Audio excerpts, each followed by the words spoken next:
बहुत साल पहले की बात है। आशापुर नाम के गांव में कोकिला अपने बेटे के साथ रहा करती थी। कोकिला अपने पति के देहांत के बाद मजदूरी करके अपना और अपने बेटे का पेट भरती थी। कोकिला रोज कुछ काम ढूंढने के लिए गांव में जाती थी।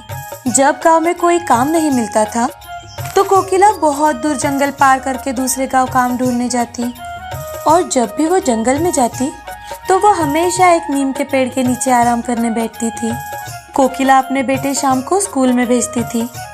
कोकिला को लगता था शाम को किसी चीज की कोई कमी ना हो और वो भी दूसरे बच्चों की तरह बहुत पढ़े ताकि उनके घर के हालात सुधर जाए। इसीलिए वो बहुत मेहनत करती थी। माँ, तुम कितना काम करती हो।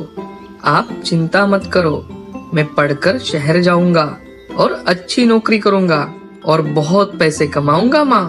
हाँ बेटा, इसीलिए तो मैं मेहनत करती हूँ ताकि तुझे किसी चीज की कोई कमी ना हो। तुम सिर्फ मन लगाकर पढ़ाई करना। हाँ माँ। ऐसे ही दिन बीतते गए। कोकिला को गांव में कोई काम नहीं मिल रहा था, इसीलिए उसे हर रोज जंगल पार कर दूसरे गांव जाना पड़ता। अब कोकिला हर रोज दूसरे गांव से आते वक्त उस पेड़ के नीचे बैठती। उसे मानो उस पेड़ की आदत हो गई थी। वो हमेशा कहती थी, ये पेड़ मुझे हर रोज छांव और ठंडी हवा देता है, लेकिन इसके बदले में इसे कुछ भी नहीं दे पाती। कोकिला हर रोज खाना खाने के लिए उस पेड़ के नीचे ही बैठती थी, तो वो अपने रोटी में से एक निवाला पेड़ को देती और उसे पानी भी डालती थी। पानी के कारण देखते ही देखते नीम का पेड़ हरा भरा हो गया। कोकिला खाना खाते वक्त पेड़ से बातें करती। ऐसे ही दिन बीतते गए। शाम बड़ा हो गया और शहर में नौकरी करने लगा था। एक दिन शाम घर आता है और अपनी माँ से कहता है, माँ, अब मुझे बहुत अच्छी नौकरी लग गई है। आज से तुम्हें काम करने की कोई जरूरत नहीं। ये लो माँ, ये मेरी पहली तनख्वाह है। शाम अपनी पहली तनख्वाह अपनी माँ के हाथ में रख देता है।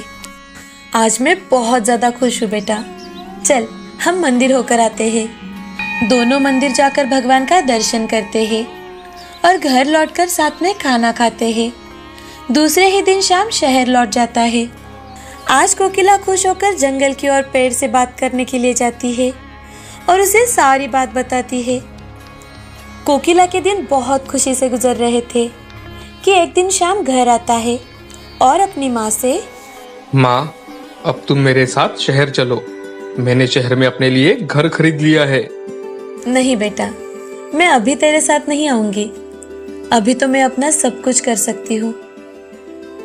शाम को अपनी माँ के बगैर ही शहर लौटना पड़ता है।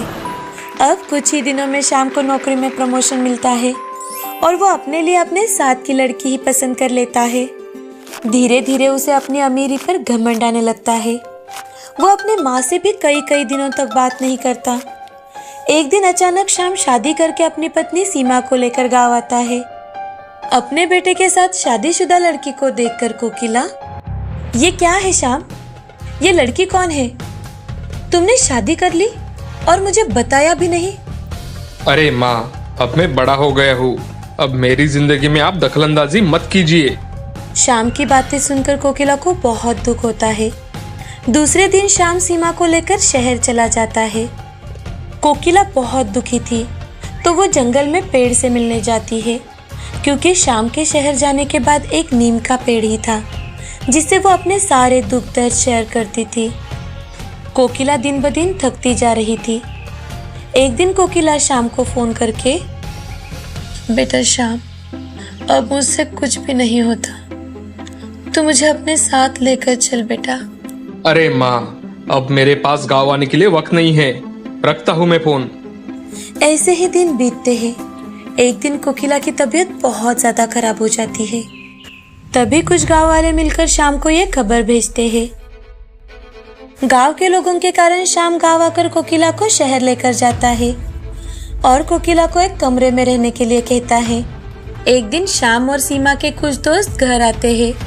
तभी कोकिला कमरे से बाहर आती है तो शाम अपने दोस्तों से, अरे ये हमारी काम वाली बाई है, जाओ तुम अंदर जाओ।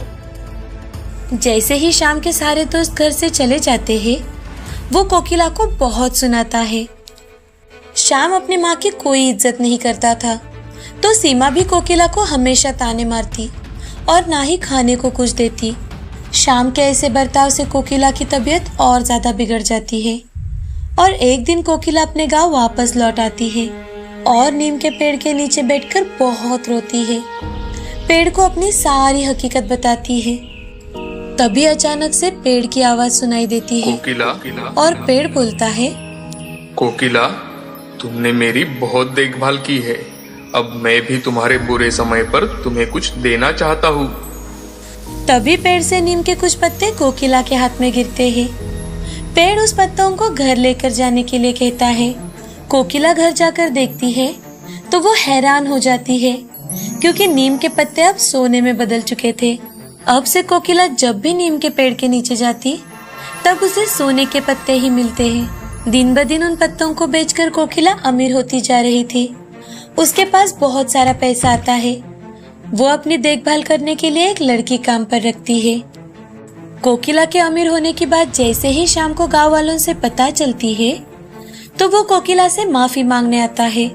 शाम और सीमा कोकिला को अपने साथ चलने की बहुत रिक्वेस्ट करते हैं, लेकिन कोकिला साफ साफ मना कर देती है और उसके मरने के बाद उसकी सारी जायदाद गांव वालों को दान करने के लिए कहती है।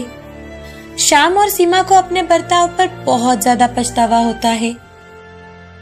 इस कहानी से हमें ये सीख मिलती है कि जिंदगी जीने के लिए पैसा ही सब कुछ नहीं होता।